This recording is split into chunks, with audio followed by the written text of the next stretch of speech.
முக்கிய செய்திகள். ரஷ்யாவுடன் வர்த்தகத்தில் ஈடுபட்டால் 100% பொருளாதார தடை விதிக்கப்படும். அமெரிக்கா மற்றும் நேட்டோ நாடுகளின் மிரட்டலுக்கு இந்தியா கடும் கண்டனம். பெங்களூரு கூட்ட நெரிசலில் 11 பேர் உயிரிழந்தது தொடர்பான குன்ஹா அறிக்கை. ஆர்சிபி அணி மீது கிரிமினல் வழக்கு தொடர கர்நாடக அமைச்சரவை ஒப்புதல். நீதிபதிகளை தேர்வு செய்யும் கொலீஜியம் எஸ்சி எஸ்டி ஓபிசி பிரிவினரை புறக்கணிக்கிறது. இடஒதுக்கீடு வழங்க உயர்நீதிமன்ற முன்னாள் தலைமை நீதிபதி வலியுறுத்தல். பருவமழை தொடங்குவதற்கு முன்பே வடிகால் பணிகளை முடிக்க வேண்டும். அரசு அதிகாரிகளுக்கு முதலமைச்சர் ஸ்டாலின் உத்தரவு. கோயிலுக்குள் நுழைவதை சாதி அடிப்படையில் தடுப்பவர்கள் மீது வழக்கு. காவல்துறைக்கு சென்னை உயர்நீதிமன்றம் உத்தரவு. வணக்கம்.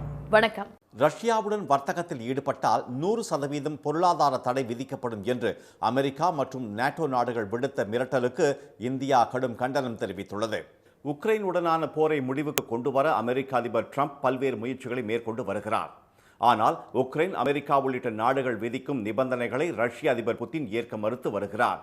இதனால் உக்ரைன் ரஷ்யா இடையிலான போர் நாளுக்கு நாள் தீவிரமடைந்து வருவதால் அந்நாட்டின் மீது பல்வேறு தடைகளை மேற்கத்திய நாடுகள் விதித்து வருகின்றன. அந்த வரிசையில் ரஷ்யாவுடன் வர்த்தகத்தில் ஈடுபடும் இந்தியா, சீனா, பிரேசில் உள்ளிட்ட பிரிக்ஸ் நாடுகள் மீது 100% பொருளாதார தடைகள் விதிக்கப்படும் என்று நேட்டோ நாடுகளும் அமெரிக்காவும் பகிரங்கமாக எச்சரித்தன. இந்தியா, சீனா, பிரேசில் போன்ற நாடுகள் ரஷ்யாவிடம் இருந்து அதிக அளவில் கச்சா எண்ணெய் வாங்கி வருகின்றன.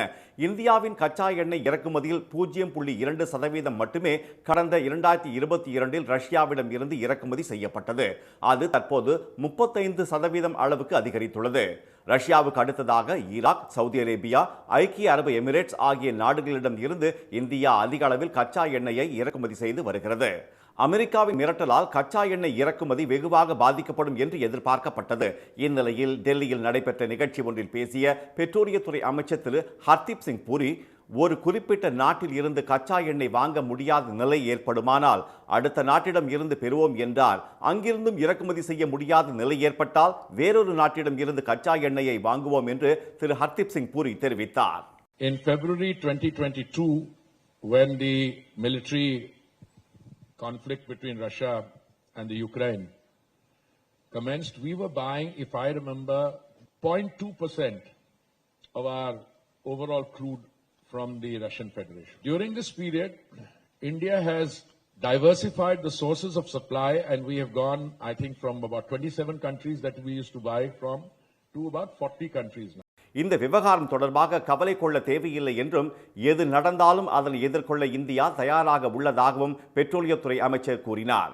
இந்தியா தனது கச்சா எண்ணெய் இறக்குமதியை பன்முகப்படுத்தி உள்ளதாகவும், முன்பு 27 நாடுகளிடம் இருந்து கச்சா எண்ணெய் பெற்று வந்த நிலையில் தற்போது அந்த எண்ணிக்கை 40 உயர்ந்துள்ளதாகவும் திரு ஹர்தீப் சிங் பூரி தெரிவித்தார். பெங்களூரு கூட்ட நெரிசலில் சிக்கி 11 பேர் உயிரிழந்தது தொடர்பாக ஓய்வு பெற்ற நீதிபதி திரு குன்கா அளித்த அறிக்கையின்படி ஆர்சிபி அணி மீது கிரிமினல் வழக்கு தொடர கர்நாடக அமைச்சரவை ஒப்புதல் அளித்துள்ளது. கடந்த ஜூன் 4ஆம் தேதி ஆர்சிபி அணியின் ஐபிஎல் வெற்றி கொண்டாட்டத்தின் போது ஏற்பட்ட கூட்ட நெரிசலில் 11 ரசிகர்கள் உயிரிழந்தனர். மேலும் 47 பேர் காயமடைந்தனர். இந்த சம்பவம் நாடு முழுவதும் பெரும் கொந்தளிப்பை ஏற்படுத்தியது. இந்த சம்பவம் தொடர்பாக ஓய்வு பெற்ற நீதிபதி திரு ஜான் மைக்கேல் டி குன்கா தலைமையில் விசாரணை கமிஷன் அமைக்கப்பட்டது. இந்த கமிஷன் தாக்கல் செய்த அறிக்கையில் ஆர்சிபி அணி மீது பல்வேறு குற்றச்சாட்டுகள் முன்வைக்கப்பட்டது. அதில் ஆர்சிபியின் வெற்றி கொண்டாட்ட நிகழ்ச்சி நடத்துவதாக காவல்துறைக்கு தகவல் தெரிவிக்கப்பட்டது. ஆனால் அத்தகைய நிகழ்வுக்கு காவல்துறை அனுமதி மறுத்துவிட்டதாக தெரிவிக்கப்பட்டுள்ளது. மேலும் அந்த நிகழ்வில் கலந்து கொள்ள ரசிகர்களுக்கு சமூக ஊடகங்களில் கிரிக்கெட் வீரர் விராட் கோலி வெளியிட்ட வீடியோ அழைப்பின் காரணமாகவே பெரிய அளவில் ரசிகர்கள் திரண்டு கூட்ட நெரிசல் ஏற்பட்டதாக அந்த அறிக்கையில் கூறப்பட்டுள்ளது.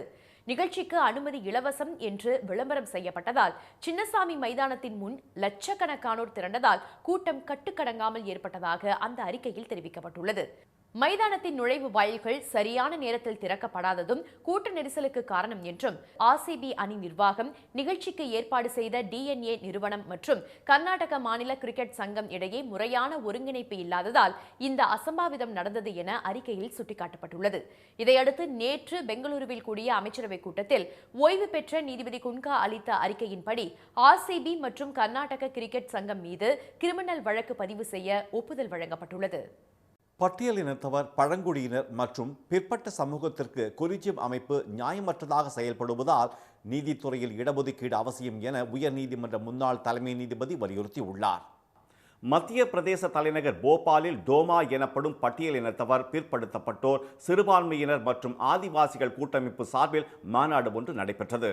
இந்த கூட்டத்தில் பேசிய மத்திய பிரதேச உயர்நீதிமன்ற முன்னாள் தலைமை நீதிபதி திரு சுரேஷ்குமார் கெய்ட், நீதிபதிகளை தேர்வு செய்யும் கொலீஜியம் முறை நேர்மையற்றது என குற்றம் சாட்டினார். நீதிபதிகளாக எஸ்சி, எஸ்டி, ஓபிசியினரை தேர்வு செய்வதில் அந்த அமைப்பு நியாயமற்று செயல்படுவதாக அவர் விமர்சித்தார். டெல்லி உயர்நீதிமன்ற நீதிபதியாக தாம் இருந்தபோது எஸ்சி, எஸ்டி, ஓபிசி பிரதிநிதியாக தாம் ஒருவரே இருந்ததாக அவர் கூறினார். தற்போது வரை இந்த பிரிவுகளைச் சேர்ந்த ஒரு வழக்கறிஞர் கூட நீதிபதியாக நியமிக்கப்படவில்லை என்று திரு சுரேஷ்குமார் கெய்ட் சுட்டிக்காட்டினார். நீதிபதிகள் நியமனத்தில் பாகுபாடு காட்டப்படுவதால் ஜாதி அடிப்படையிலான இடஒதுக்கீடு நீதித்துறையில் அவசியம் என்று அவர் கூறினார். ஜனநாயகத்தின் தூண்களின் ஒன்றான நீதித்துறை நாட்டின் சமூக வேறுபாடுகளை பிரதிபலிக்க தவறிவிட்டதாக அவர் குற்றம் சாட்டினார். சுதந்திரத்திற்கு பின் உச்ச நீதிமன்றத்தில் பணியாற்றிய 279 நீதிபதிகளில் 27 பேர் மட்டுமே எஸ்சி, எஸ்டி, ஓபிசி பிரிவை சார்ந்தவர்கள் என திரு சுரேஷ்குமார் கெய்ட் தெரிவித்தார்.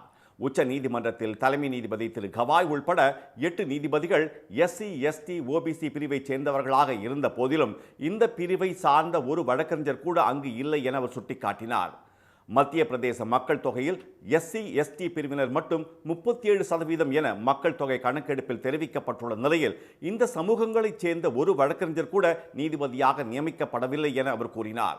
2011 மக்கள் தொகை அடிப்படையில் மத்திய பிரதேசத்தில் பட்டியலினத்தவர் 15.6%, பழங்குடியினர் 21.6% உள்ளதாக குறிப்பிட்டுள்ள நிலையில் பிற்படுத்தப்பட்ட சமூகத்தினர் எத்தனை சதவீதம் உள்ளனர் என்ற புள்ளி விவரங்கள் கூட அரசிடம் இல்லை என்று அவர் தெரிவித்தார்.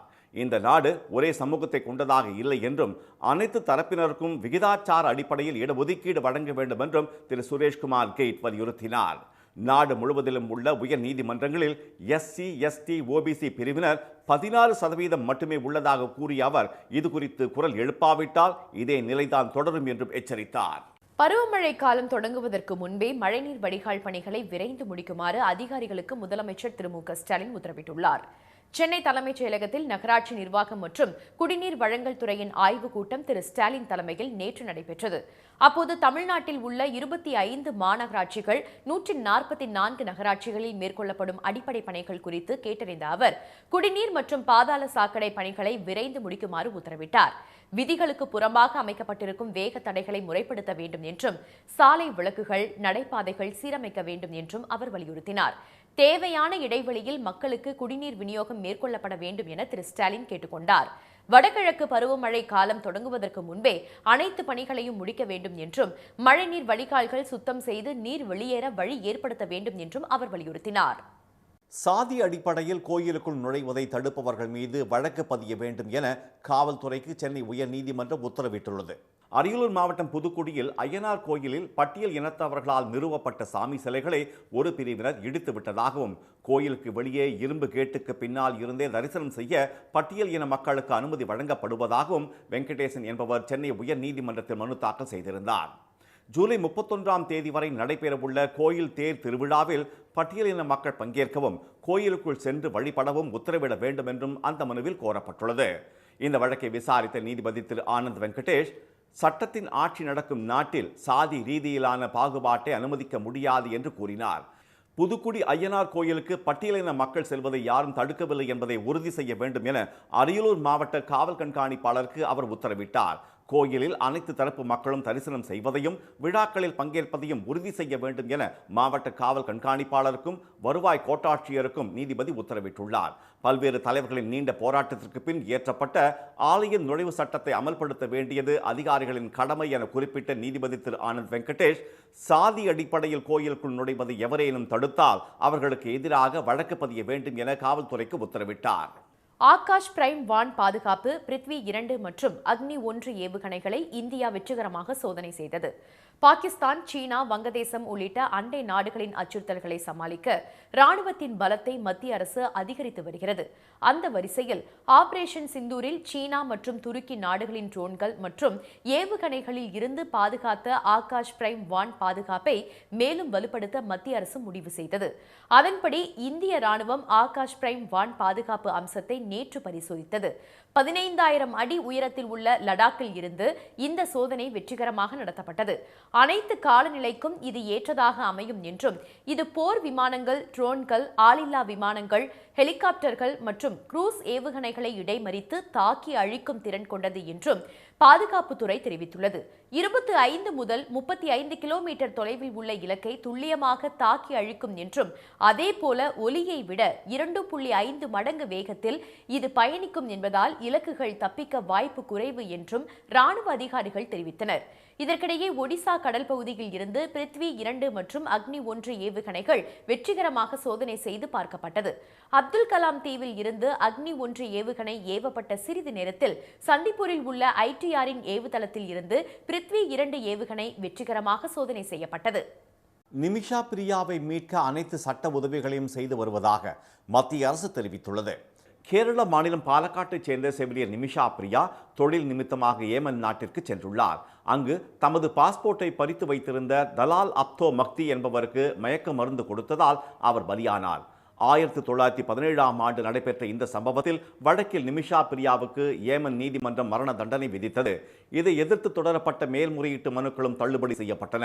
நேற்று முன்தினம் அவருக்கு தண்டனை நிறைவேற்றப்பட இருந்த நிலையில் கேரள இஸ்லாமிய மத தலைவரின் தலையீட்டால் தண்டனை நிறுத்தி வைக்கப்பட்டது. மேலும் பாதிக்கப்பட்ட குடும்பத்தினருக்கு தேவையான இழப்பீடு கொடுக்கவும் அவர்களிடம் பேச்சுவார்த்தை நடத்தி சம்மதம் பெறவும் கால அவகாசம் வழங்கப்பட்டது. இந்நிலையில் டெல்லியில் நேற்று செய்தியாளர்களிடம் பேசிய வெளியுறவுத்துறை செய்தி தொடர்பாளர் திரு ரந்தீர் ஜெய்ஸ்வால் நிமிஷா பிரியா வழக்கில் சட்ட ரீதியாக தூதரக முயற்சிகள் செய்யப்பட்டு வருவதாக கூறினார். நிமிஷா குடும்பத்திற்கு உதவ வழக்கறிஞர் ஒருவரை நியமித்துள்ளதாகவும் அவர் தெரிவித்தார். And the government of India has been offering all possible assistance in the case. We have provided legal assistance and also appointed a lawyer to assist the family. We have also arranged for regular consular visits by a family, and we are also in touch with local authorities as also the family members to resolve this. இந்த பிரச்சனையை தீர்க்க உள்ளூர் அதிகாரிகள் மற்றும் அவரது குடும்பத்தினருடன் தொடர்பில் இருப்பதாக திரு ரந்தீர் ஜெய்ஸ்வால் கூறியுள்ளார். கடந்த சில நாட்களாக அவரது குடும்பத்தினர் மற்ற தரப்பினருடன் பரஸ்பரம் ஏற்றுக்கொள்ளக்கூடிய தீர்வை எட்டுவதற்கு கூடுதல் நேரம் கோருவதற்கான ஒருங்கிணைந்த முயற்சிகள் எடுத்து வருவதாக அவர் தெரிவித்தார். இந்த விஷயத்தை தொடர்ந்து உன்னிப்பாக கண்காணித்து வருவதாகவும் இது தொடர்பாக சில நட்பு நாடுகளுடன் தொடர்பில் இருந்து வருவதாகவும் திரு ரந்தீர் ஜெய்ஸ்வால் கூறினார். கீழடி ஆய்வறிக்கையை மத்திய அரசு இருட்டடிப்பு செய்வதாக திருவள்ளூர் MP திரு சசிகாந்த் செந்தில் குற்றம் சாட்டியுள்ளார். திருவள்ளூரில் செய்தியாளர்களிடம் பேசிய அவர், கீழடியில் கண்டுபிடிக்கப்பட்ட பொருட்களை பாராட்டாமல் மறைக்கும் வகையில் மத்திய தொல்லியல் துறை செயல்படுவதாக கூறினார். கீழடி ஆய்வறிக்கையை திருத்தம் செய்ய சொல்வது உச்சக்கட்ட அநியாயம் என்றும் கலாச்சார கண்டுபிடிப்பை முழுவதுமாக நிராகரித்து அலட்சியம் செய்வதாகவும் திரு சசிகாந்த் தெரிவித்தார். ஒரு கலாச்சார ஒரு கண்டுபிடிப்பை ஒரு அரசாங்கம் கொண்டாடாமல் இருப்பதே ஒரு ஆச்சரியமான ஒரு விஷயமா இருக்குது. இது எப்படி நம்ம புரிஞ்சுக்கிறதுன்னு கூட எனக்கு தெரியல. இந்த தடவை பாராளுமன்றத்தில் கண்டிப்பாக நாங்கள் எழுப்போம். கீழடி விவகாரம் குறித்து நாடாளுமன்றத்தில் கேள்வி எழுப்ப உள்ளதாக திரு சசிகாந்த் செந்தில் கூறினார். பெருந்தலைவர் காமராஜர் பற்றி பேச யாருக்கும் தகுதி இல்லை என்ற அவர், அரசியல் ஆதாயத்திற்காக எடப்பாடி திரு பழனிசாமி பொய்களை பரப்பி வருவதாக சாடினார். சட்டவிரோதமாக வணிக நோக்கில் உடல் உறுப்பு தானம் செய்வோர் யாராக இருந்தாலும் தண்டிக்கப்படுவார்கள் என்று மக்கள் நல்வாழ்வுத்துறை அமைச்சர் திரு மா சுப்பிரமணியன் எச்சரித்துள்ளார். நாமக்கல் மாவட்டம் அன்னை சத்யா நகர் பகுதியில் வறுமையில் வாடும் நெசவு தொழிலாளர்களை குறிவைத்து பணத்தை காட்டி கிட்னியை தானம் பெற்று வருவதாக கூறப்படுகிறது. 5 முதல் 10 லட்சம் ரூபாய் வரை பணம் கிடைக்கும் என்றும் புரோக்கர்கள் ஆசை வார்த்தை கூறி வருவதாகவும் தெரிகிறது. இது தொடர்பாக பள்ளிப்பாளையம் காவல்துறையினர் விசாரணை நடத்தி வருகின்றனர். இந்நிலையில் மதுரை ராஜாஜி அரசு மருத்துவமனையில் நேற்று செய்தியாளர்களிடம் பேசிய அமைச்சர் திரு மா சுப்பிரமணியன் வணிக நோக்கில் உடல் உறுப்புகளை தானம் செய்வோர் மீது நடவடிக்கை எடுக்கப்படும் என்று எச்சரித்தார்.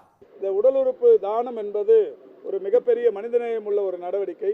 அதை விற்பனையாவோ இல்லை வியாபாரமாவோ ஆக்குவது என்பது கடுங்குற்றம். அது யார் செய்தாலும் எங்கே செய்தாலும் உடனடியாக நடவடிக்கைகள் மேற்கொள்ளப்பட்டு வருகிறது. அந்த வகையில் நாமக்கல்லில் ஏற்கனவே நடைபெற்ற அந்த நிகழ்வை ஒட்டி தொடர்ச்சியாக விசாரணை நடைபெற்றுக் கொண்டிருக்கிறது. நாமக்கல்லில் ஏற்கனவே இதே போல உடல் உறுப்புகள் விற்பனை செய்வது கண்டறியப்பட்டு தண்டனை கொடுக்கப்பட்டுள்ளதாக திரு சுப்பிரமணியன் கூறினார். உடல் உறுப்பு தானம் என்பது மனிதநேய நடவடிக்கை என்றும் அதை விற்பனை செய்வது மனிதநேயமற்ற செயல் என அவர் தெரிவித்தார். மூளைச்சாவு அடைந்தவர்களிடம் இருந்து பெறப்படுகிற உடல் உறுப்புகள் மற்றும் தாமாக முன்வந்து தானம் அளிப்பவர்களின் உடல் உறுப்புகள் என எதை விற்றாலும் தண்டிக்கப்படுவார்கள் என்று திரு சுப்பிரமணியன் எச்சரித்தார். இதற்கிடையே கிட்னி விற்பனை குறித்து அன்னை சத்யா நகர் பகுதியில் சுகாதாரத்துறை இணை இயக்குநர் திரு ராஜ்மோகன் தலைமையிலான மருத்துவ குழுவினர் விசாரணை நடத்தினர். இதில் திருப்பூரைச் சேர்ந்த ஆனந்தன் என்பவர் கிட்னி புரோக்கராக செயல்பட்டு வருவது தெரிய வந்துள்ளது. தலைமறைவான அவரை போலீசார் தேடி வருகின்றனர். சத்தியமங்கலம் அருகே காட்டு யானைக்கு வாழைப்பழம் கொடுத்தவருக்கு 10,000 ரூபாய் அபராதம் விதிக்கப்பட்டுள்ளது. சத்தியமங்கலம் புலிகள் காப்பகத்திற்கு உட்பட்ட வனப்பகுதியில் இருந்து வெளியேறிய யானை ஒன்று பன்னாரி அருகே மைசூர் தேசிய நெடுஞ்சாலையில் நேற்று முன்தினம் உலாவிக் கொண்டிருந்தது. அப்போது அவ்வழியே காரில் சென்ற ஒருவர் யானையை பார்த்ததும் ஆபத்தை உணராமல் அதன் அருகில் சென்று வாழைப்பழத்தை கொடுத்துள்ளார். அந்த யானை திடீரென அவரை துரத்த முயன்றது. இதனை சற்றும் எதிர்பாராத அந்த நபர் தலை தெறிக்க ஓடிச் சென்று காரில் ஏறி உயிர் தப்பினார்.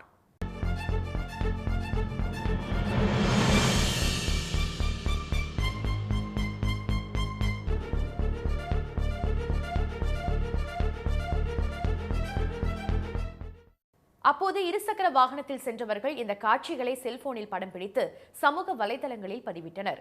இதனை பார்த்த வனத்துறையினர் காரில் வந்த நபர் கோவை அன்னூர் அருகே உள்ள மாதே கவுண்டன் புதூரை சேர்ந்த கோபாலகிருஷ்ணன் என்பதை கண்டுபிடித்தனர். யானைக்கு உணவு அளித்த குற்றத்திற்காக அவர் மீது வழக்கு பதிவு செய்த வனத்துறையினர் 10,000 ரூபாய் அபராதம் விதித்தனர். அபராத தொகையை கோபாலகிருஷ்ணன் செலுத்தியதை அடுத்து அவர் விடுவிக்கப்பட்டார். சென்னை உள்ளிட்ட 12 மாவட்டங்களில் இன்று கனமழை பெய்யும் என்று சென்னை வானிலை ஆய்வு மையம் எச்சரித்துள்ளது. சென்னையில் அடையாறு, மந்தைவழி, சைதாப்பேட்டை, தியாகராயர் நகர், வடபழனி உள்ளிட்ட இடங்களில் நேற்றிரவு மழை பெய்தது. செங்கல்பட்டு மற்றும் சுற்றுப்பகுதிகளில் சூறைக்காற்றுடன் பெய்த மழையால் சாலைகளில் தண்ணீர் ஆறாக ஓடியது. காஞ்சிபுரம், குன்றத்தூர், பூவிருந்தவல்லி உள்ளிட்ட பகுதிகளில் பெய்த மழையால் அந்த இடங்களில் குளிர்ச்சியான சூழல் நிலவியது. திருத்தணியில் இடைவிடாது கொட்டிய கனமழையால் சாலைகள் மற்றும் தெருக்கள் குளமாக மாறியது. திருவள்ளூர், கல்பாக்கம், மேட்டூர், திருப்பத்தூர், அரக்கோணம் உள்ளிட்ட பகுதிகளில் சூறைக்காற்றுடன் மழை பெய்தது. நீலகிரி மாவட்டம் கூடலூர் மற்றும் அதன் சுற்றுப்பகுதிகளில் பலத்த காற்றுடன் கனமழை பெய்தது. இதனால் சாலைகளில் தண்ணீர் பெருக்கெடுத்து ஓடியது. இதற்கிடையே தென்னிந்திய பகுதிகளின் மேல் நிலவும் வளிமண்டல மேலடுக்கு சுழற்சி மற்றும் மேற்கு திசை காற்றின் வேக மாறுபாடு காரணமாக நீலகிரி, கோவை மாவட்டங்களில் மலைப்பகுதிகளில் இன்று கன முதல் மிக கனமழையும், தேனி, தென்காசி, செங்கல்பட்டு, திருவள்ளூர், சென்னை, ராணிப்பேட்டை, காஞ்சிபுரம், வேலூர், விழுப்புரம், திருவண்ணாமலை மாவட்டங்களில் கனமழை பெய்யும் என்றும் சென்னை வானிலை ஆய்வு மையம் அறிவித்துள்ளது. மீண்டும் முக்கிய செய்திகள். ரஷ்யாவுடன் வர்த்தகத்தில் ஈடுபட்டால் 100% பொருளாதார தடை விதிக்கப்படும் என்று அமெரிக்கா மற்றும் நேட்டோ நாடுகள் விடுத்த மிரட்டலுக்கு இந்தியா கடும் கண்டனம் தெரிவித்துள்ளது. பெங்களூரு கூட்ட நெரிசலில் சிக்கி 11 பேர் உயிரிழந்தது தொடர்பாக குன்ஹா அளித்த அறிக்கையின்படி ஆர்சிபி அணி மீது கிரிமினல் வழக்கு தொடர கர்நாடக அமைச்சரவை ஒப்புதல் அளித்துள்ளது. சாதி அடிப்படையில் கோயிலுக்குள் நுழைவதை தடுப்பவர்கள் மீது வழக்கு பதிவு செய்ய வேண்டும் என காவல்துறைக்கு சென்னை உயர்நீதிமன்றம் உத்தரவிட்டுள்ளது. இத்துடன் இன்றைய காலை செய்திகள் நிறைவடைந்தன. மீண்டும் சன் டிவியில் செய்திகள் மாலை 6 மணிக்கு. செய்திகளை உடனுக்குடன் தெரிந்து கொள்ள QR கோடை ஸ்கேன் செய்து சன் நியூஸ் வாட்ஸ்அப் சேனலில் இணைந்திருங்கள். வணக்கம். வணக்கம்.